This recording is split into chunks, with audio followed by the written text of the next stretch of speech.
भगवान से कभी ये मत कहो मुझे ये दे दो, मुझे वो दे दो, मुझे ये दे दो, मुझे ये चाहिए। तो फिर हम ना ऐसे ड्यूटी, ऐसे रिस्पॉन्सिबिलिटी, क्या आप अपनी मम्मी के पैर रोज सुबह उठकर इसलिए छूती हैं कि माँ से कुछ चाहिए?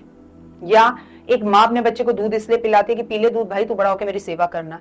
जिस दिन आप अपने भगवान को अपनी लाइफ का एक हिस्सा बना लेते हैं ना, तब आपके साथ सब कुछ अच्छा होता है। और बात रही आपके फादर की लॉस की, तो मैंने अपने फादर को खोया था when I was in class 7th, और मैं भी अपने फादर को आखिरी बार नहीं मिल पाई थी because I was in Vanasthali Vidyapith Rajasthan, और मैं उनको देख नहीं पाई थी। तो मैं आपकी तकलीफ को बहुत अच्छे से समझती हूँ। मेरे फाइनल एग्जाम चल रहे थे, मेरे घर वालों ने तो मुझे बताया भी नहीं था।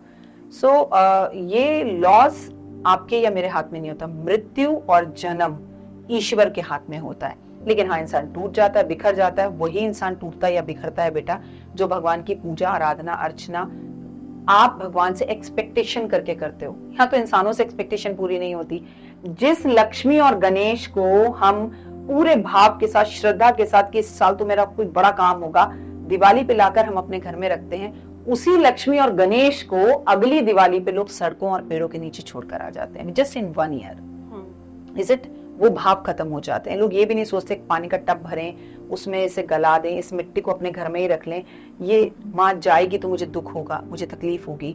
भाव बदलते रहते हैं लोगों के। तो ये कलयुग है। कलयुग में आप भगवान से जो मांगेंगे वो आपको मिलेगा। उससे बेहतर यही है कि आप चाहते हैं कुछ पाकर आप उसे खो दें, तो अगर ये मेरे भाग्य में है तो मुझे मिले, नहीं है तो मेरा मन इस चीज से हटा दीजिए। इसका प्रत्यक्ष प्रमाण हमें अगर आप अजमेर दरगाह पर जाएं, अजमेर जहाँ दरगाह है, वहां पर कहते हैं किन्नर समाज के लोगों ने मन्नत मांगी, हमें बेटा हो, बेटा हो, बेटा हो, बच्चा हो। हमारे किन्नरों का कोई सम्मान नहीं है। उन्हें बच्चा हुआ और वहां एक दरगाह बनी हुई है।